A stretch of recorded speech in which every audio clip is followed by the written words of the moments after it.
गुजरात नुआ मंत्रिमंडल शपथ ग्रहण समारोह अनुष्ठित होईछि। नुआ मंत्री मानकु शपथ पाठ कराइछन्ति राज्यपाल आचार्य देवव्रत।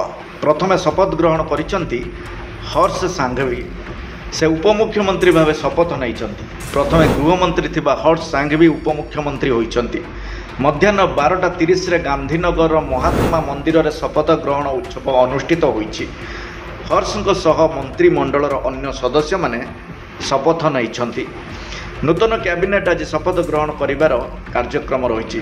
नूतन कैबिनेट मुख्यमंत्री समेत 27 जन मंत्री अछन्ति। क्रिकेटियर रवींद्र जाडेजा पत्नी रिबाबा जाडेजा को नूतन कैबिनेट रे सामिल करा जाउछि।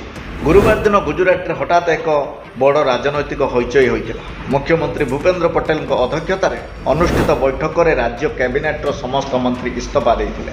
सूचना अनुसार केंद्रीय नेतृत्व निर्देश रे एही निष्पत्ति निया जाइथिला।